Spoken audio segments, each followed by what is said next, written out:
You're listening to Heaving Bosoms, the podcast where two best friends recap romance novels while naming characters with word association and cackling.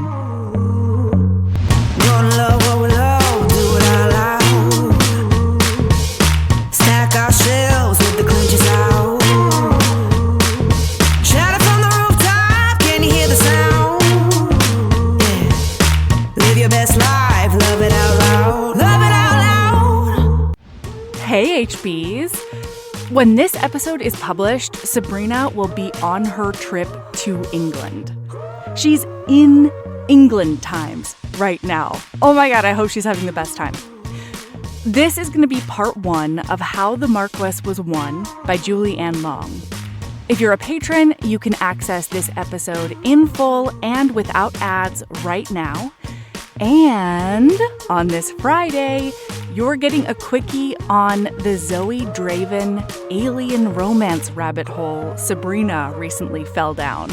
So get stoked for that.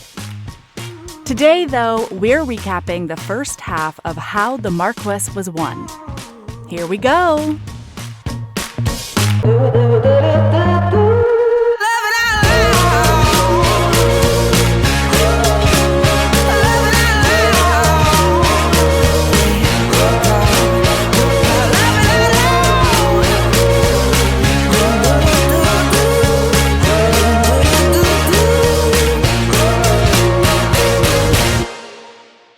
Oh, hey, Sabrina. Oh, hi, my little spoiler princess. Oh, no. HBs, I did it again. Okay, this one was not did it nearly as again. egregious as The Undertaking of Heart and Mercy. Hey, listener, do you remember in the Undertaking of Heart and Mercy episode at the beginning when we told you all about the text messages where Mel assumed I was done with the book and I Understandably, in was that case, understandably. 50% not understandably. You know what? I'll give you a pass for the Undertaking of Heart and Mercy. Oh, okay. Because, listener, you remember that episode, which I've listened to the beginning of that episode just to you know, I was curious. You remember when Mel said, I will never make that assumption again? This son of a gun. What an asshole I am. I texted. What a breaker of promises. I texted this spoiler princess. And I said, Mel, this book. In all caps. Yeah, and then an hour later, I said, to be clear, I am not done with book. Right, and that was like Monday. That we were recording on Wednesday. You got that message Monday night after midnight. It was 1 a.m. your time saying I was not done with book. Oh. This son of a gun. Details. This son of a gun texted Such an me asshole. the next day at 2 p.m. Mind you, listener, I have a work job. She has a full-ass work job that she does work at. She texted me yesterday at 2 p.m. Did I really? No, it was 3 p.m. But still, that is the Oh my work God. day. That's And not she said, any... I think blah, blah, blah, at his offer to make her his mistress. And I said, because I was very confused, I was like, what is this about? for? What could it possibly be about since you made me such heartfelt promises? And she said, how the Marquess was won. And I sent her 3 question marks and said, I'm not there yet, Mel. Cry face times 3. And guess what, listener? I got ghosted again. Why are you friends with me? Why are you Because friends it's with so me? fucking funny. Like, I didn't even mean to ghost you. I was just like so chagrined I had to put my phone down because I had to just like sit in my chills, you know? Like I just had to like sit with it and like berate myself a tiny bit about it. And then I forgot to pick my phone back up and apologize because I had apologized so thoroughly in my brain. it was honestly so perfect. It was so fucking funny. I was laughing like the minute I registered what had happened. Because literally less than 24 hours before I had listened to our conversation where you were like, I promise I will never. And you know what? You know what, Mel? Yeah. You did stick to the letter of that promise, okay? Did I? Tell me how. You stuck to the letter of it because you didn't assume I was finished. Okay? No, it was a hard 45% into the book, 50% into the book. It was like 60%, but that's okay. Okay, all right. But it wasn't the end of the book at all. It wasn't even close, frankly. You stuck to I'd say the letter of the promise, not the. I feel like not the spirit, not the spirit. No, not the spirit. spirit. No, not the spirit at all. I would like to put out there that you shouldn't assume at all where I am. Where you are. No, absolutely not. Anyway, it was that's beautiful. Good 55 maybe percent into the book. You know what? It is 45% or probably about 35% better than the last time. Okay. Thank you so much. Thank you for the incremental. I will say, speaking of growth, that was actually a great segue. That was your growth. I'd like to share some of my growth with you, Mel. Please. So we decided on this book a while ago, right? It was Patreon a while ago. Yeah. And I realized it was the 6th book in a series. Yeah, and you can tell like, with all the I need to read the references back. The first 5 books in order to read the 6th one because I am who I am. My growth, Mel. Did you only read 3 of them? I only got through the first book. Whoa! I read book 6 out of order. What? Sabrina? I'm never doing it again. I fucking hated it.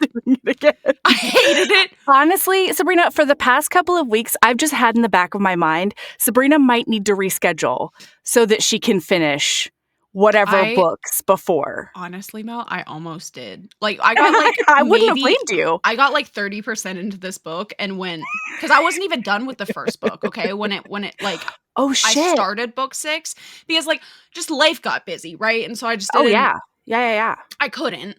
And so I was like probably 70% of the way through the first book on like Sunday night, Monday. Yeah. And I realized, oh shit, I have 7 days to finish these 5 books. And then I didn't.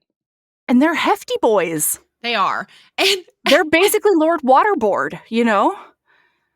Lord Waterboard is huge, apparently. He's like starting off strong, listener. What? With Mel's word association game. Oh no, what's his name? Waterburn, but I like Waterboard better. Damn it! I'm just melling all over the place. You today. really are. Like, listener, this is a great. I'm getting my mel everywhere. This is a great episode. If you've never listened to a Heaving Bosoms episode before, this is a great starter to really just get a glimpse, like scratching the surface. Like, this is such a good representation. Oh boy. But yeah, no. So I was like, okay, you know what? I'm doing it. I made the decision and I did it. And I started the book on Monday night. Wow. I'm honored. HBs, like, please understand what a monumental act this was for Sabrina. I did the thing. This was for you, Melody, and for you, listener. Actually, listener, it doesn't matter because this is like a month before it comes out anyway. So like, you would never have had any idea. But this is for you, Melody, so that we didn't keep pushing it. Especially really after the episode was already announced. It was coming out this month, right? But anyway, I got to like 35% Monday night. Yeah. And I already knew, I was like, I already regret this decision. Like, immediately regretted this. And I did. I seriously considered being like, Mel, can we like push this a week? So that, because like, now I'm obsessed, listener. Now that because I think the problem is I was earball reading, like, because while I was doing things, and it just wasn't quite, like, the narrator is great, but. You know, the same thing happened to me. I realized grabbing. It wasn't clicking for some reason. Like, I couldn't get with the voice, and it wasn't necessarily the narrator, and it wasn't necessarily the prose. It was just like something in my brain wasn't clicking. And so I just like at like chapter 3, I decided to go back and start again just to be sure I knew what was going on. And then it clicked. But yeah, it was almost like, oh my God, it was almost like, that universal moment for Americans in a BBC show where you try to do it without the subtitles and then you realize you have no idea what anybody's saying. So then you turn on the subtitles for a while. And then once you get used to the accent again, you can probably turn the subtitles off at some point. And I know it's a totally universal experience that all Americans understand and enjoy. Right, Sabrina? Yep. Yep. Universal experience. Everybody has that. No, there are no Anglophiles who Nope. totally get it from the start at all. Yeah. And I'm not sitting in front of one right now for sure. Nope. Nope. It's like a whole different language. Anyway, thank you for validating. Yep, you're welcome. That's what I'm here that for. Truly American experience. Yep. That's what I'm here for. That's what best friends do. They validate each other. Anyway, it's been a while since I've regretted a decision more in my life. I know, right? 10% into book 6. And listener, if you're not somebody who is insufferably, chronically, infuriatingly nosy, then you would probably not have a problem reading this book as a standalone. I did not have a problem. I was like, who's Olivia? Wonder what her deal is. Anyway. Mm-hmm. Yeah. So me, as somebody who, well, to put it kindly, I like information. You like context. That's what you like. That's what it is. And so not having the context, because especially I was reading it and they would reference Miles and I was like, oh my God, I know that he's the second book. And then they'd reference Violet and I was like, oh my God, I know and then Violet, oh God. And literally, because I've listened to the first book where the first book really talks very in depth about all of the, because neither of these people are Redmonds or Everseas in this book, listener. But and those are the big, those are the families. That's what the whole series is based around. Interesting. Those families. And the whole thing, you learn about the Everseas and the Redmonds decades, centuries, generations long feud and the curse that every generation there's an Eversea and a Redmond who tragically fall in love. And that is referenced in this book. Oh, at the end. I will point it out to you. Interesting. And so that's another thing. I would never have caught that if I hadn't read part of the first book, right? And no, all of these little Easter eggs, because there were so many fucking Easter eggs that I didn't know what they were, but I knew it was an Easter egg from another fucking book. And I was like, yeah, you could see the pastel, but you couldn't make out the pattern. I was, oh my God, I was rocking reading the book. I was like, I hear you. Son of a bitch. I will say that to Julianne Long's credit, I understood even without that in-depth context that this was the Hatfield and McCoys of Sussex. I understood from what was happening in the book that it's a long-standing feud, all of that. Hatfields and McCoys, good another universal. I'm so sorry. You don't know about the Hatfields and McCoys? Oh my gosh. They're a studied feud in Appalachia that kind of still exists today. There's a great Last Podcast on the Left series on them too. So if you want to just dip your toe, that's a good place to start. Okay. Interesting. Yeah. That sounds like it's a big, I have time it's a big feud. No, totally, absolutely. And worth your time. You know what I mean? Really impactful on the rest of your life. It's going to affect the rest of my life very, very intensely. Oh, don't worry. If I go down that rabbit hole, it will impact the rest of my life very intensely just because of who I am as a person. Yeah. All right. We have patrons to shout out. Oh, one more thing, though. Oh, one more thing, yeah. Yesterday, I kept reading How the Marquess Was Won. Yeah. And I got about 50% through. I got to the part that you spoiled. Yeah. And I was like, I can't fucking do this. I paused and went and finished the first book because I couldn't. Got it. And the stupidest thing is the first book couple doesn't even fucking come up in this book. But Got it. Like I said, it I took don't blame you. everything in me to be Yeah. like, yeah, we can still record tomorrow. Wow. Gosh. Yeah. Honestly, if I ever propose to somebody, don't let them listen to this episode because this is a greater expression of love and adoration and care and commitment to a person Commitment, yeah, and dedication. and dedication to I'm a not being person. facetious when I say I'm honored. This is the most romantic thing I've ever done in my life.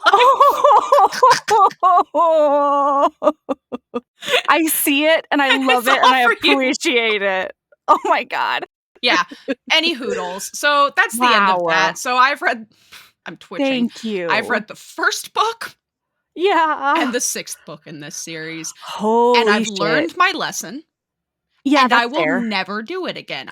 Although I can't understand it, I would have been totally fine with you saying we need to shift something because I don't have time for these 5 books. Like, I get that it's important to your brain and I Well- don't understand it, but I would roll with it. You know? Hilariously, I did drop, other than my work job, which, pays for me to Yes. survive, I did drop everything else. Anyway, so we have patrons. Yeah. Hey, thank you so much to everyone who has joined the Patreon. And thank you so much to everybody who's been so positive and sweet and supportive about our Patreon revamp. It's really seriously meant a lot to us because I don't want to speak for Sabrina, but I have been nervous about, big changes like that. So thank you for being just awesome. Like as usual, I'm nervous every time. And then y'all come out just as you are. And you're so loving and wonderful. And I just really appreciate it. Yeah, we had a little chat on the Discord in the episode commentary thread that I was legit tearing up over. Oh, because I everyone was just know. so sweet and supportive and wonderful. And Yeah, we love y'all. we do. Yeah.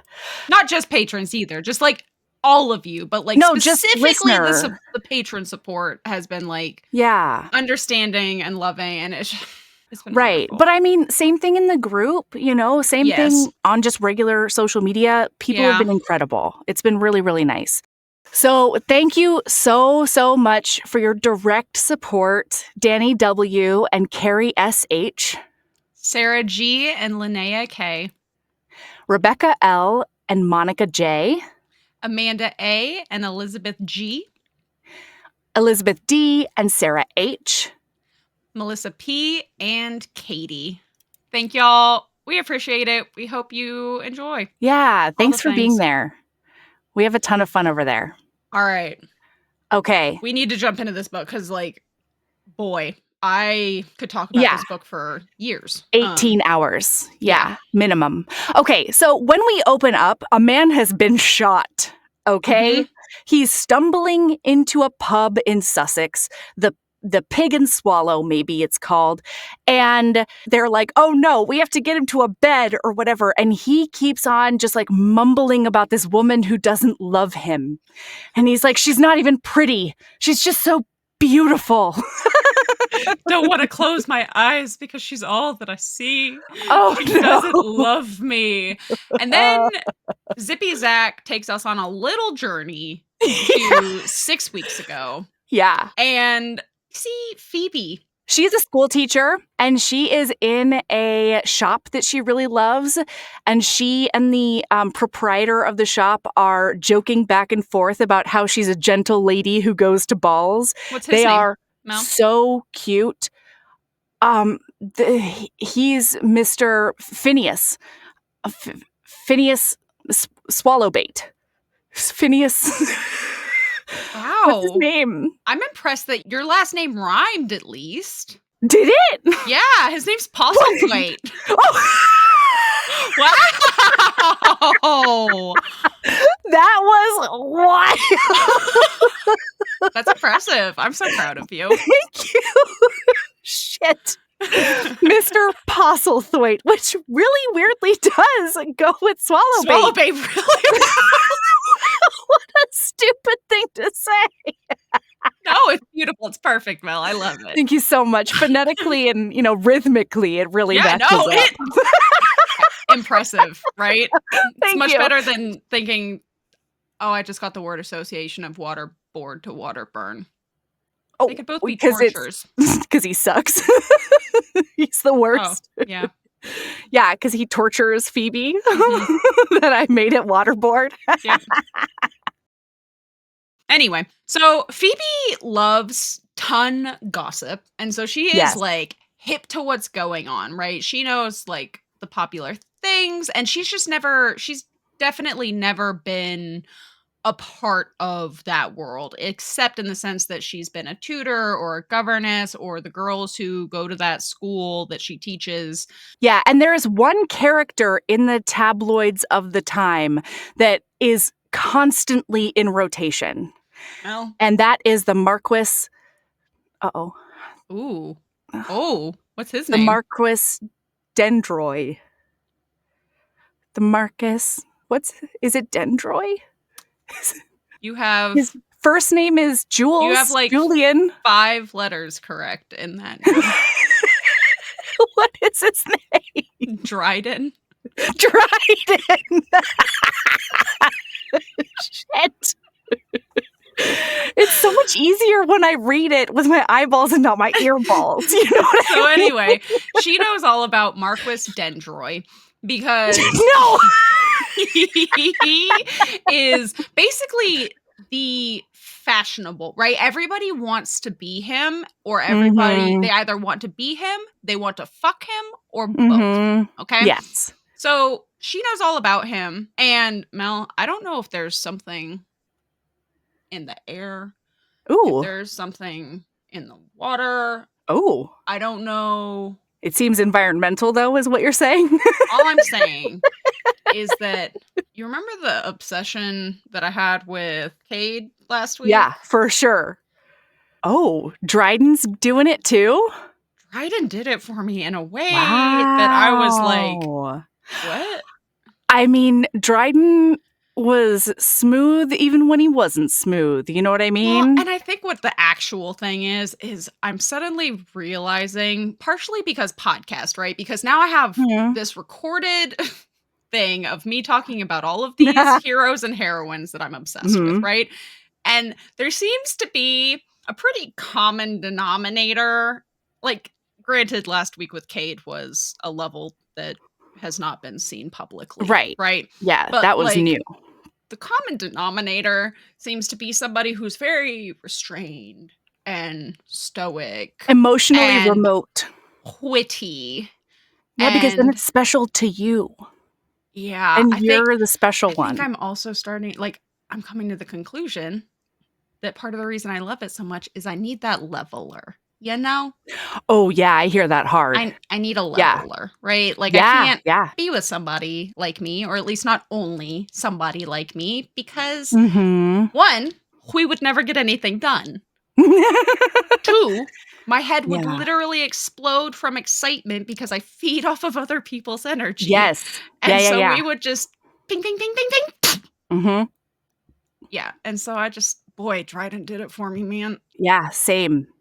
So she's in this shop, and all of a sudden, the celebrity of celebrities walks in, and he like does a scan of the entire place, and he has come in because he needs a fan. And the proprietor is so excited that he's there, and his carriage is outside, so like other people are coming in to be like, "What are you buying, Dryden? I bet we should buy it too." And it's wild. So they end up talking because he's there to like talk to the mistress of her school. What's up? Very importantly, Mel. Yeah. I know that you were just about to skip it, but it's very important for later in the book. In this shop, she's admiring a bonnet. I wasn't going to skip it, ma'am. Come on. You think I'm going to forget the bonnet?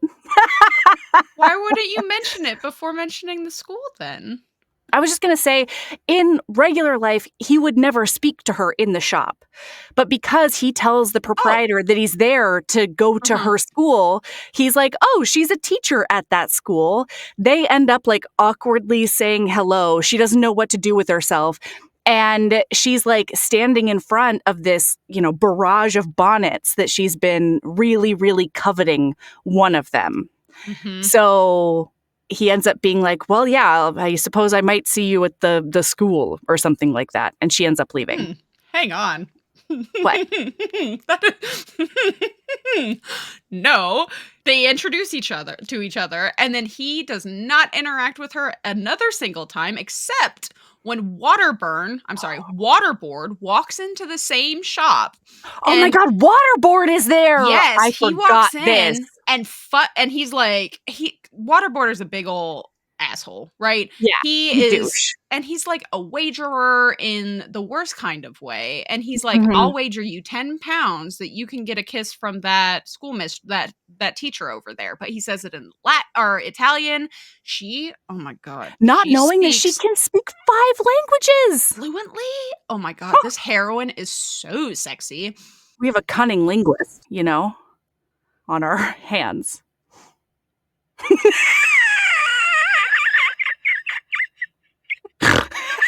You had to have heard that before, that play on words. You haven't? No, maybe. I did not make that up. That's a thing people say. You should have just taken it. Why would you admit to me that you didn't make that up? I would have. Thousands of people listen, so I don't want to take credit for somebody else's. I love the idea of you like stalking our email and social media anyway. Oh my God, people contact us. Yeah. Well, no, I love the idea of you stalking it and just like delete, like delete before I can see it.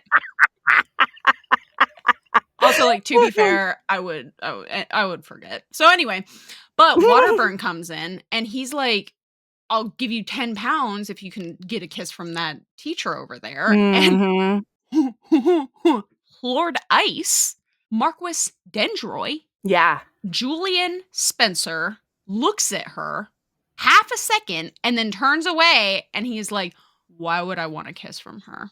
Or 10 pounds. I don't need a kiss from her, and I don't need 10 pounds. Yeah. Waterboard. And it hurts her rough. feelings, understandably. And by the way, when he first walked in, like the most pompous ass in the world, he walks in, everyone goes dead silent and stares at him, and he just says, Dendroy. It's a trident. You're gonna make me think his name is actually Dendroy. I know. No, don't do it. So anyway, yeah, then we zippy zap. Mm-hmm. And the headmistress of her school asks her to essentially give him a tour and like tell him what's up. So they end up on a tour and they do some banter, Sabrina. The banter that in is this book wild. Is so good. It's so to be clear, so good. The banter is also fantastic in the first book. Like Julie Ann Long. Yeah, it seems like a hallmark of this author, witty for sure. banter. She has a couple of hallmarks, especially because I was essentially reading both of these books in tandem. Mm-hmm. Like, I noticed, so in the first book, and I'll tell you more about all of this in the quickie, but like in the first book, she's also about to leave the country, but she's going to the Americas. In this book, she is preparing to leave the country because she's going to go be a teacher with a missionary trip in Africa, and she just needs to get out of the country. There's a lot of like little things that I was clocking as we were going through, but still they are definitely like differentiable characters, right? So like the first book, he's very much a funny golden retriever boy. Aww. This book, more of a German Shepherd boy, Yeah, more of a German Shepherd. Yeah, he's a protector, but like he's not gonna snuzzle on you unless, you're really his. Until he does snuzzle. Exactly.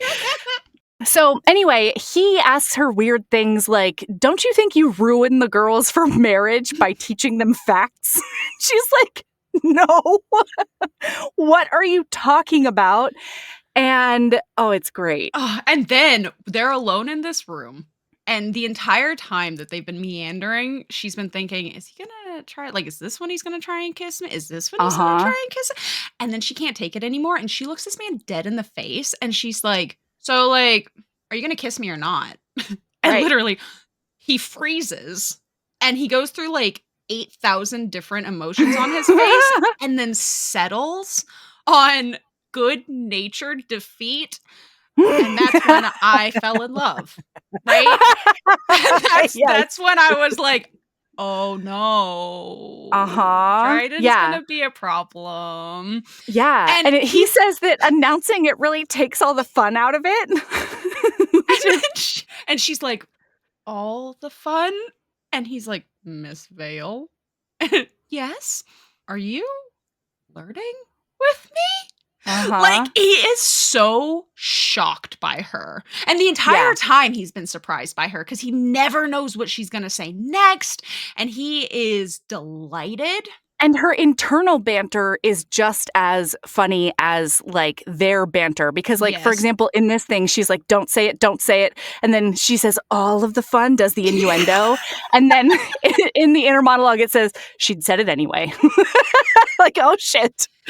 Yeah, Yeah, and so then they're yeah, go ahead. continuing talking, and she's like, "Why are you so surprised? Is it because I'm plain?" And he's like, "I mean, you're not unappealing." Weird She's like, "Oh, I face. know. I've got really great skin. Thanks so much. Thanks. And then People tell me all the time." and then he's like, "So your eyes have been unattended in compliments?" And she's like, "Are you about to compliment my eyes, Lord Dryden?" And he's like, "I wouldn't dare. You'd find my compliment wanting, and I shall feel a fool." Like, that's just like the tiniest snippet, and we're not gonna keep quoting literally the entire book because otherwise this is an 18-hour-long podcast, right? Yeah, for sure. But it's so good. So they actually end up chatting, like, very frankly about some things. Because she says, maybe I've just never met a man who I cared about inspiring their imagination to be more creative than complexion. And because of my class, there's a really good chance I won't. And he's You like, know? in his inner monologue, because to be Yeah. clear, like, their inner monologues are so perfect for them. Like, you don't even need, it is so clear immediately from word one of every chapter whose head you're in. Like, no Absolutely. question about it. And it's not even chapter to chapter, it's, like, scene from scene. And in his head, he's like, was she daring him to charm her? He was a marquess. A marquess who coincidentally likes a dare. Yeah. And I was like, do it, do it, do it, do it. Do it. But they didn't. So he's already starting to notice that he, like, feels a lot of weird things around her. Like, he really loves her laugh. And he's like, what the fuck? That's not normal for me. And they have this conversation, and by the end of it, she's like, so I guess you probably don't want to kiss me anymore. And he's like, I mean, in the future, if you want to get kissed, maybe a different conversation would help, And like, she just saunters off. Be a little bit more coy. And she's like, oh, okay, for sure. And during this whole process, she gets a letter that she has been invited to a, like, summer country party for a Redmond girl that she used to tutor. She's been going back and forth about whether or not she's going to go. It's a 2-week house party. Right. And then she overhears that he is going to this party, and that is what decides her. She's like, yes, sure. Plus she can use a little bit more money, and this would be a paid companion position. Yeah. Because the girl's parents are, like, in Europe or whatever, rich people shit, and they want to make sure that, like, nobody takes advantage of her or whatever. My God. So the entire time I was reading this book, every time, at least the first part of the book, before Elizabeth turned into such a raging, awful human being. Yes. When she was still just kind of like a fluttery little flitterbit or whatever. All I could think were the parallels, our conversation from last week, where we were like, yeah, these are definitely rich people. Because, like, every time Phoebe says something, Elizabeth is like, what? What do you mean? That's how you live. This is just how life is. And I was like, rich people shit. Absolutely. It made me think of the Maiden Lane book with Duke Wakefield and Artemis. That too. Because it's the same trope of like, he's supposed to marry her friend. I was thinking that while we were reading this, I was like, oh my God, this is Duke of Midnight. Yes. Except that Penelope is insufferable from jump. Meanwhile, it like creeps up on us. Elizabeth shows us who she is from the beginning. Guess what? But what? I wonder, and I'll tell you about it. I wonder if we knew that she was a pain in the ass piece of shit if I had read the first 5 books. Golly, I don't know. You'll have to tell me in the quickie. But I felt like Lisbeth showed her true colors from the beginning. Yeah. So they're now at this party. It's like the opening salon situation. And she walks in and she sees him and he's talking with Lisbeth. And so she ends up like, Lisbeth brings her over. She's like, come here. And when she gets there, she's expecting Lisbeth to introduce her to Lord Dryden and whoever else is standing there.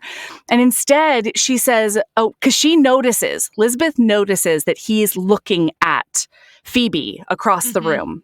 And then as soon as she gets there, she's like, oh, I left my bag upstairs. Can you please go get it? It's like the bag that's on the bed. Please go do that for me. Thank you so much. And so she's treating her like a servant in front of this suitor. She's also was invited as a family friend to this entire event and gets put in the servants' quarters. Yeah, it's sort of like the in-between, not quite the servants' quarters, not quite the family rooms or whatever. It's ridiculous. So fucking annoyed. And like it was explained, like she explains it away in her own head. She's like, what the hell is happening? Okay, well the mom is, blah, blah, blah, blah, blah. But I was so freaking mad from jump. I was like, this is not going to end well. Guess what? Well, and this opening salvo sort of shows exactly what Lisbeth thinks about her role in this party. So she leaves to go and get it, and then she ends up dawdling at a window because she's just like, what the fuck, man? Like, this sucks. And then he follows her. Oh my God. So they start talking, and he has no idea why he's there. Like, he's just like, what is the matter with me that I have to talk to this woman? And he ends up asking her about herself, and she refuses to tell him anything. And there's this play on 1001 Arabian Nights. Oh, he says to her, like, ooh, keep on saying school teacher words. Ooh, yeah, those multisyllabic. Ooh, yeah. And she says, what do you think I am, Scheherazade? And he's like, another one. Ooh, another one. And that's so a really cute, sordid story, too. Yeah. And importantly in this conversation, they're talking about gifts because she realizes that the fan he bought was for Lisbeth because she sees Lisbeth using it in the salon. And they're talking and he's like, has nobody ever given you a gift? And she's like, I mean, I have been given a gift, but not one that shows that somebody knows me. And I suppose that I should like a gift that makes me feel known. And he is confused. Very intrigued. He's like, what do you mean by known? And she's like, something unique to me. And it doesn't have to be expensive. It just has to be for me. Yes. And that's just, he listens. Yeah, it's wonderful. And then he says, well, what about a gift for me? And she says, oh, come on. What do you mean a gift for you? And he's like, well, I've sort of noticed that I give a lot of gifts, but I don't really get any. And she realizes, like, oh, shit, people probably think he has everything that he wants because he's the most fashionable, rich dude. And she's like, oh, shit, like, all right, maybe I could give him a gift. And so the only thing she tells him is that she was born in London. But also, he says, like, I've been wondering about you, Miss Vale. And she's like, oh my gosh, give it up. I will loan you 10 pounds if you need it so badly. It's so embarrassing to watch you try so hard for this kiss. And then he says, you want to know what I think? I think you haven't been able to stop thinking about me since we saw each other at the school. And in her brain, she says to herself, I've stopped thinking about him long enough so that I could dream about him. It's just ridiculous. Yeah. So then this whole theme of Lisbeth essentially treating her like hired help continues because we're at a musicale event and Lisbeth is all fussy because Dryden is nowhere to be found. Yeah. And she also, to basically take her power back, is like, hey, go get me my shawl. And then is like, oh, wait, also go get your shawl. Yeah, get yours too. She didn't even want her shawl, but whatever. She's so magnanimous. So she goes up, gets Lisbeth's shawl, and then as she's walking across the courtyard to get her own shawl, Dryden's out there, and he calls out to her, and he's smoking a cheroot, and she's like, "What are you doing out here?" And he's like, "Well, you remember those mistresses that I told?" Or no, he specifically says, "Well, the soprano in there singing has really good aim." Yep. And then immediately Phoebe's like, because he had told her about mistresses who threw things at him, and she clocks it. She's like, yeah. That's and hilarious. So this specific mistress says, threw a humidor at him. And earlier, when he found out she could speak a ton of languages, he was like, "Oh, what is this phrase?" And it's in Spanish, and it says, "This is what I think of your gift, you son of a whore." And then because this lady's Italian, she says in Italian, like, I bet she said, "This is what I think of your gift, you son of a whore," but in Italian. And he is just like enamored of her. It's so great by her. Like, this is definitely a he falls first situation. Like, absolutely. Yeah. So, and he can't figure it out. He doesn't understand it because he's never felt like this about anybody. And also, everything for his entire life, everything he does has a purpose. He knows exactly why he makes the decisions he does. He knows exactly what he has a plan. And we find out, I think in this scene, that the reason he's marrying or seeking out Lisbeth is because the final piece of land that he is trying to regain after his whatever father lost everything. He promised his mother that he would get this one piece of land back because it came with her dowry. Yeah, it's her childhood home. Right. And so Phoebe says, and I'm guessing there's stipulations on the land still. And he sort of looks at her wryly and he says, yes, it is also attached to a different dowry. And she's like, he's marrying Lisbeth to get this land back in addition to whatever else. And so they continue chatting and they are talking mistresses. And she asks him if he's attached right now. And he freezes and looks at her and he's like, no. But before the conversation can continue, the opera starts and she is brought low. Like, she is in pain at how beautiful it is. And she like reaches out to grasp his sleeve to she like involuntarily like grabs. Yeah. And he's gobsmacked. We can't keep using the word enamored and enthralled, but his flabber is gasted in the best kind of way. Absolutely. And he's just looking at her enjoy this music, and it's like a religious experience for him. Right. Watching her experience it. And she's asking him questions about it, and he's answering, and it's beautiful. And then when it ends, or it was very cute during it, because at one point he started to like tell her about his first time at the opera, and she was like, shh. Yeah, don't talk. I have to listen to this. So then she realizes that like she spent too much time with him. Lisbeth is probably going to notice. And so she's like, okay, I have to go. And then as she's walking away, he says, where were you born in London, Scheherazade? And then she like stops and like walks backward a couple of steps, almost involuntarily. Like she's just like sucked back toward him. And she says, 7 dials. And then, oh my God, in her inner monologue, it says, mull that here in the dark, Lord Dryden. And then she says, and you owe me a gift. And then walks away and goes inside. Ooh! So the important thing about this is just that she hands Lisbeth the shawl, and then Lisbeth smells the cheroot smoke.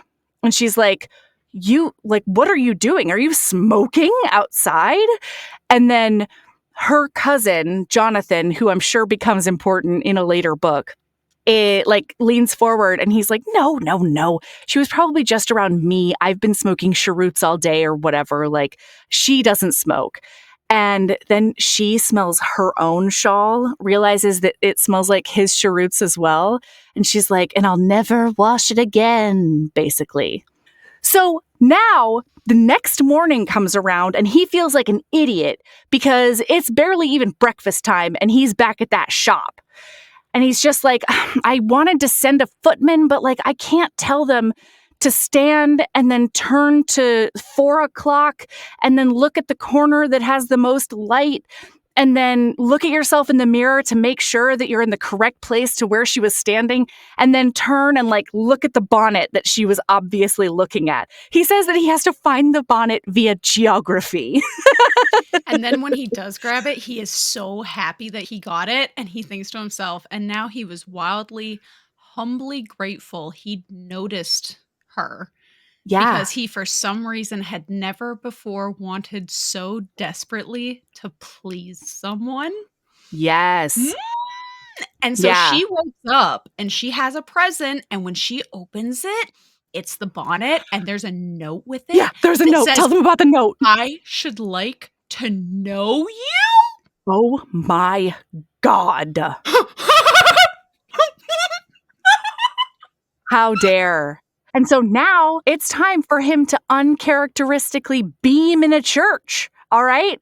Oh my. Because they go to church and he gets there early because he doesn't want to miss her walking in. He's the most. And so as he's walking in, or as she's walking in, he's at the front of the church. She sees him. She's wearing the bonnet. And then she smiles, and like Lisbeth is right in front of her, and like she's sending like a coy look at him or whatever. He doesn't just smile. Yeah. He is grinning. He cheeses. In his head, when he sees her, he's like, hallelujah. She's wearing the bonnet. His hands have literally been sweating that he's so nervous. Yeah. And when Lisbeth notices him smile, obviously she thinks it's because of him. And then everybody notices that they are supposedly smiling at each other. And then he's like, I can't. Everything I do is with a purpose, and everybody thinks that's true. And so even though I'm cheesing involuntarily, I need to make sure that everybody thinks that I'm just like, smiling beatifically at everyone, welcoming them to church. And so he sort of like machine guns his smile all over the congregation. And it's ridiculous. By the way, Melody, I am 99% certain that this hot priest is the hero in the next book. I agree. I completely agree. Yeah. Okay, so now they are going to go. Lisbeth wants to go on a ramble to some ruins so that she can sketch and, generally just be looked at by Jules, essentially. And so as they're going, he ends up like very strategically staying back until he's next to her. And the way that he says, oh my God, they're chatting back and forth. And then he gets this like vulnerable tone in his voice. And he says, is it the right bonnet? And she's like, it's the right one. And he's too relieved, too elated, in truth, too confused to speak. He just wanted to admire her in her bonnet. The desire baffled and irritated him. And then she says, does it suit me? And he gets so mad at her because he's like really vulnerable right now and he feels like she's teasing him. And so he says, I don't know. Is it meant to improve you? And she just like looks at him like, like a little bit startled. And then he says, because nothing could. And she's like, oh my God, that's the meanest thing anybody's ever said to me. Holy shit. He realizes what that sounded like. And he's like, oh, no. I mean, like, you're beautiful on your own and nothing could make you more beautiful. It's just like, gah. Oh my God, it's adorable. And like, they're so quiet and awkward. And then she disappears because every time Lisbeth is turned around on this walk, she like leans down to look at something or pops behind a tree or whatever. Yeah. Because because she knows it's going to be a problem if Lisbeth sees them walking and talking together. Mm-hmm. And then the last time that this happens, she's just gone. And he's like, what? Where did she go? And then he follows after her down this little trail and they end up in this really beautiful clearing. It's full of sage, wild sage, everyone. She smelled the sage and that's how she found this magical clearing. Importantly, yeah, he learns about her cat, Yes. Charybdis. Is that how you pronounce that? Doesn't matter. Charybdis. And he's like, well, why would you name your cat Charybdis, which is like a monster from Greek Yeah. mythology. And she's like, because I wish that I had an ally, someone to protect me when I was growing up in St. Giles. And he is horrified. He doesn't know what to do with himself. Yeah. Because he's basically been like, I gave you the present of all presents. And so I'm going to need your story now, your full story. And so she tells him that she was born in St. Giles and her mom and dad, like, life got lifing and they eventually both sort of left or died or something. Yeah. And she became an orphan and like sort of started fending for herself.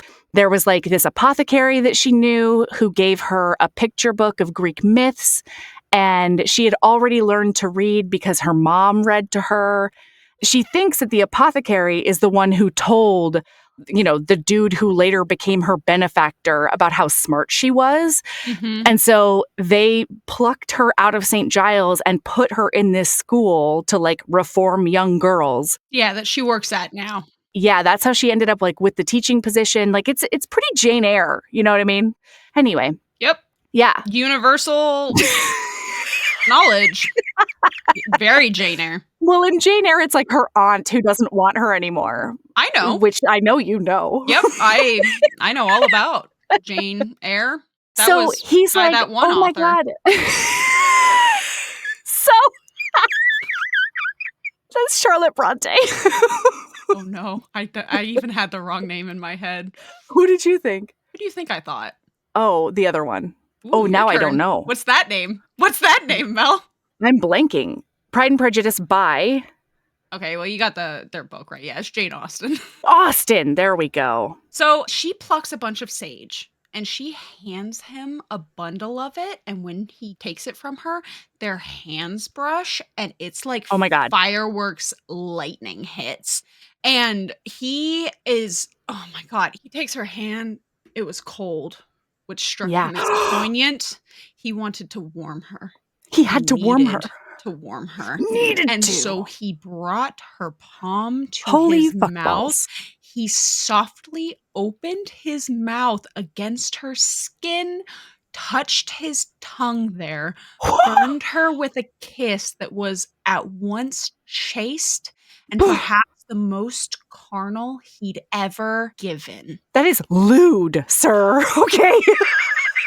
Ah, I cannot believe listener, that. okay, I could not this is believe okay, that. listener, this is one crazy thing. This is a slow burn, and it did Yeah. not feel like a Mm-mm. slow, but they do not do anything sexual Other until, than kiss and like maybe some boob stuff. yeah, but like he But gets even, to like, second 50% base. through. That's like 60% it, and they don't have sex until like the last like 2 chapters, 3 Yeah. chapters. Yeah. And like this is a extremely steamy book though. Yes. Like Yowza.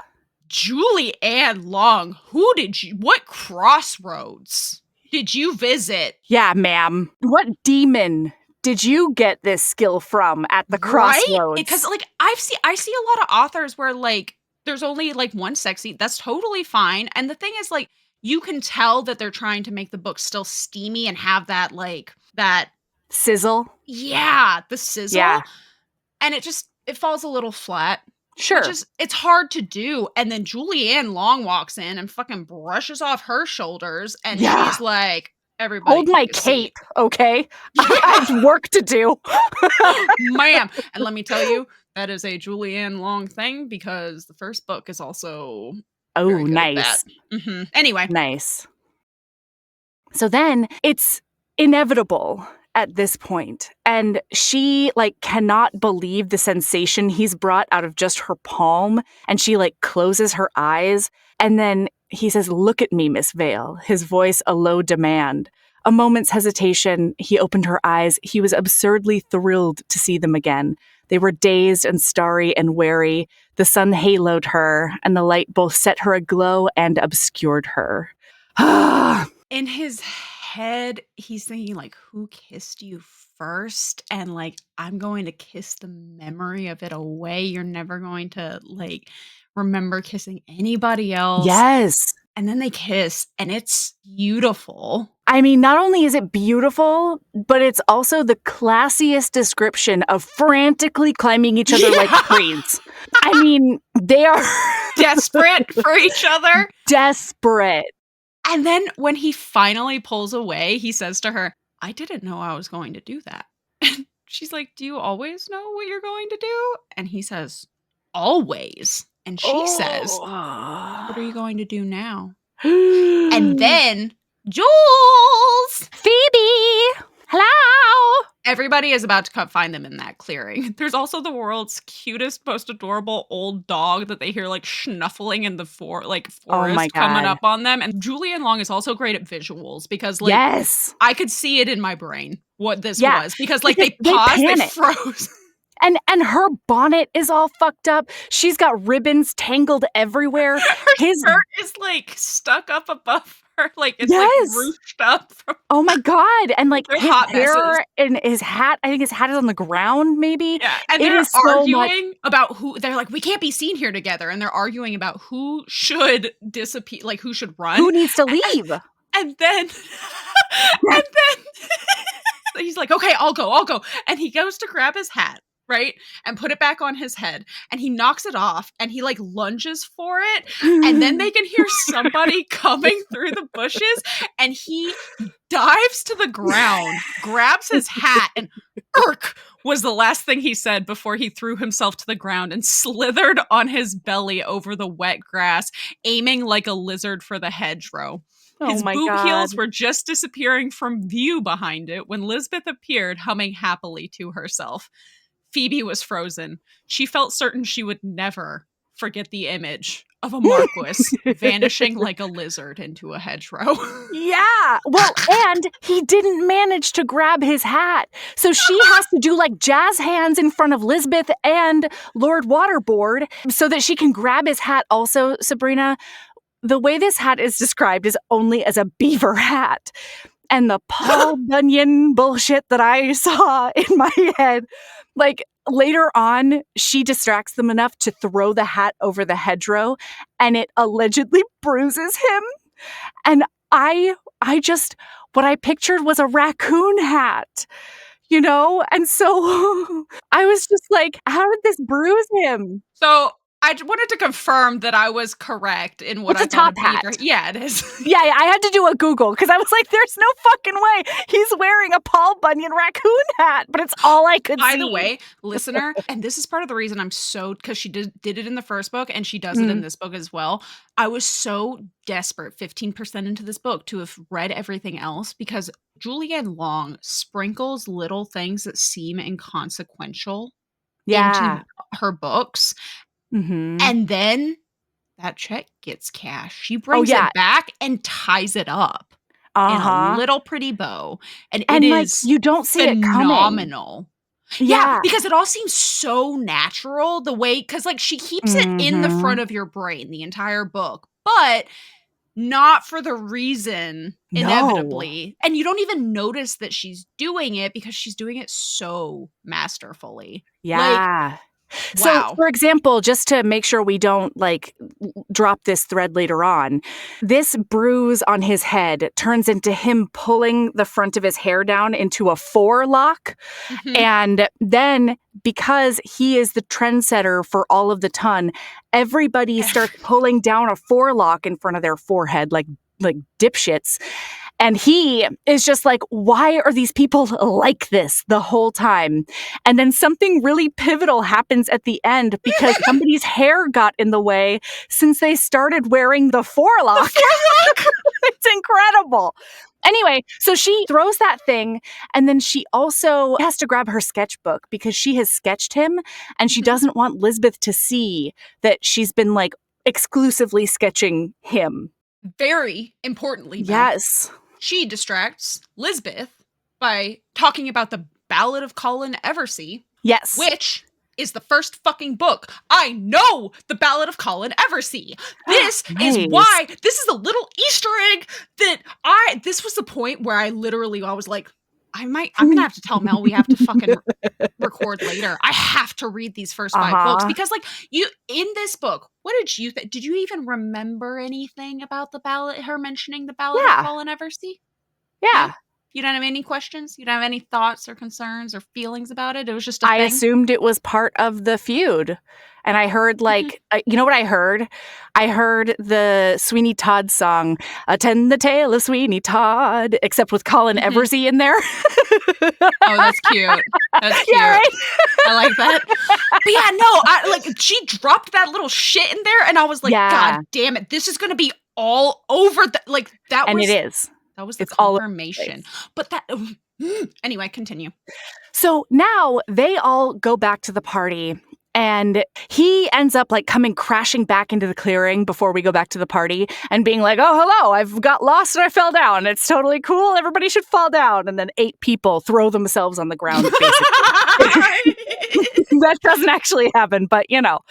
Also, Lisbeth notices that her bonnet is all messed up and like fixes her bonnet. And it seems like really intense to Phoebe in a way that she can't quite put her finger on. And then they all go back to the house and then they have to get ready for like an evening salon party and dancing time. Yes. And so while they're at this salon, importantly, Waterburn and Dryden are talking and he can't stop looking at her. Like he cannot take his eyes off of her. He is entranced. And Waterburn notices and he's like, why are you so interested in the schoolmistress? Like that's super weird. And he's like, well, and then he pauses. And I immediately got a sick feeling in my stomach because he pauses and he's like, I think I see the attraction. And then Waterburn goes up and asks to dance with her. Asks to waltz, which as we know on the Heaving Bosoms podcast is the most sensual of the dances you can do. Okay? He basically walked up to her, dropped trow and said, what hole do you want me to stick it in? Can I hump your leg just a tiny bit? Yeah. Just a little bit.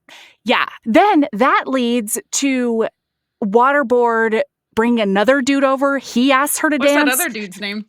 Oh, no. I think he's a dandy. I think it's like Graceberg or something. What is it? Is it Graceberg? You got the G correct. Did I? Except it's his first name that has a G. Oh, okay. His name is Jeffrey Dondre. Dondre. Interesting. Mm-hmm. Interesting. Yeah. Top. So he comes over and he asks her to dance. And then these 2 twins who are like super popular, ask Lisbeth to introduce them. And they end up loving her. Their names are Marie and Antoinette. And then one of them says, our mother wasn't being like morbid or cute when she named us. She's just kind of stupid. And then Phoebe says, well, do you have siblings named Antony and Cleopatra? And like that goes over really well. Yeah. And she's now everybody's favorite. And it's like she decides to treat the evening like a dream because that's the only way she could be able to explain these incredible things that are happening that would never happen to a poor, low-class school teacher.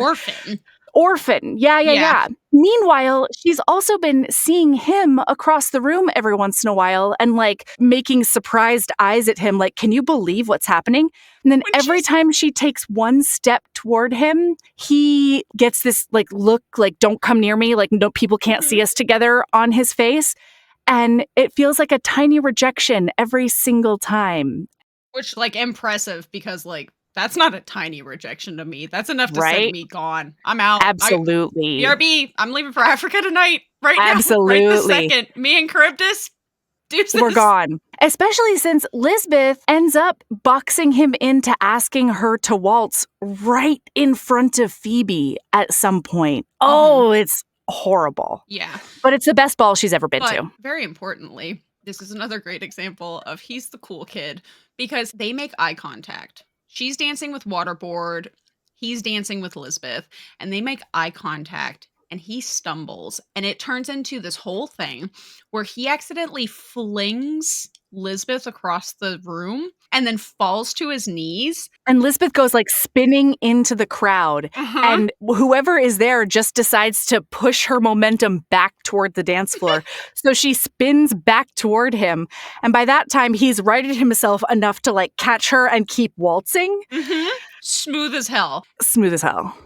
So the rest of the night goes fine. She's a little tipsy on ratafia. She had a great time and it was so cute.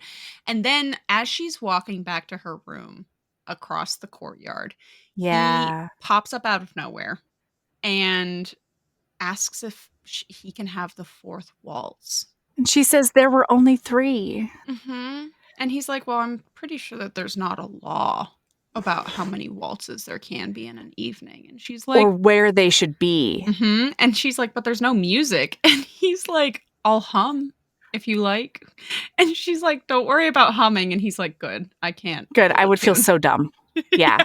And so they end up waltzing, and it's like the most romantic thing in the entire world. Specifically, they're waltzing, and this killed me because he's like, am I a good dancer now that you have a comparison? And she's like, I don't know, after seeing what you did with Lisbeth. And like they're bantering and back and forth. And then she is telling him, she's like, well, I don't know. Deandre had a certain flair. And he says, but what I lack in velocity, I can make up for in elevation. And then he picks her up and twirls with her. And like she's giggling and he's laughing and he puts her down and now they just can't stop staring at each other. They've stopped moving. And he says in his head, I don't think I've ever done anything quite so whimsical before in my life.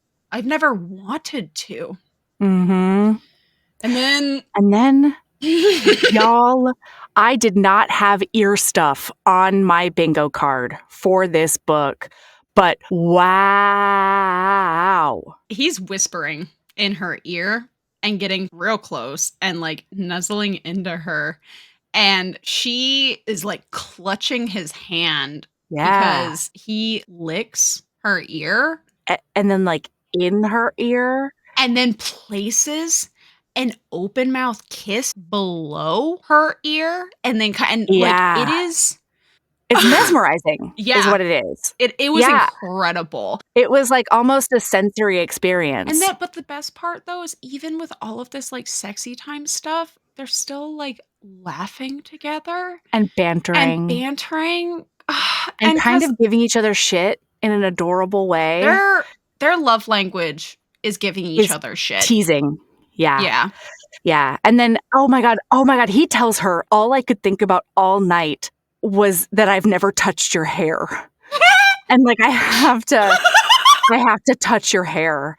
He's cradling the back of her neck with his hands and like touching the little wisps back there. And she's like, so what do you think? And he's like, soft. It's soft. Yeah. And what she hears and what he means is it's yours. And then he tips her head back. Yeah. And gives her the softest, most lovely, languorous, reverent, chaste kiss. Yeah. And then it does not stay chaste. No. It's tits out in the courtyard, everybody. Okay? Yep. And they writhing against each other at this point. And then he ruins it. He says, I can give you anything you want. I can give you a house in London. It could be so good between us. You can see me whenever you want. I'll try to get away as much as possible. And we can be together and you can have servants and I'll get you dresses and I'll get you jewelry and I'll get you all the things. And he says, don't you want me? And sort of before he goes into detail about what he's going to get her, she says yes. And then she realizes, you will see me often. Whenever you please. She realizes, oh my God, he doesn't want a wife. He wants a mistress. It's a mistress situation. And she freezes. And he doesn't realize she's frozen at first. And he's still snuffling all up on her. Yeah. And she's like, and what about your wife? And that's when he freezes and realizes he fucked up. Yeah. But also, he hasn't. Like, I understood where both of them were coming from in this instance, because he doesn't understand why she's upset. He's confused. And he's like, I haven't lied to you. Yeah, I'm trying to marry this lady for that land. That land. Like, I've never made any intimation that this could be more than that. And he's been incredibly honest about the role he sees himself in his family. Because, he's the one who brought them back from the brink. Like, he takes his responsibility of being the patriarch incredibly seriously. And so he has to marry for family reasons and not, as he says, idiot, on a whim. A whim, bro. Yeah. And then she basically thinks, oh, I'm a whim. Read the room, Dendroy. Yeah. And so she's like, okay, so what you're proposing is a business transaction. And he kind of stumbles a little bit. And he's like, I mean, if you would like to call it that, then we can. He has no idea where she's going in this conversation. And then finally, she just says, I can't do this with you. Well, and explicitly, she says, you don't know me at all. Yeah. Woof. Yeah, she says, you don't know me at all. She puts her tits away and she runs. All right, listener, that is where we're going to leave you for today.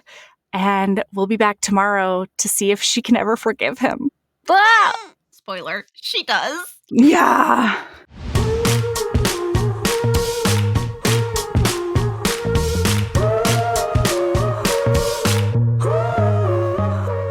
Heaving Bosoms is produced by us, Melody Carlisle and Sabrina Bradley. Editing is done by me, Melody Carlisle. Our theme music is by the incredible singer-songwriter Brittany Fonts, and our art is by the ultra-talented author Kate Pryor. If you like our show, remember to follow us on your favorite podcast app, rate us 5 stars, and leave a review. That one small action is a huge way to help the show. If you want to get in touch with us for advertising inquiries or anything else, you can email us at heavingbosomspodcast@gmail.com. If you want more of us, visit patreon.com/heavingbosomspodcast. You can also find us on Instagram at Heaving Bosoms, on TikTok at Heaving_Bosoms, and in our Facebook group, the Heaving Bosoms Geriatric Friendship Cult. All right, we'll be back tomorrow with part 2.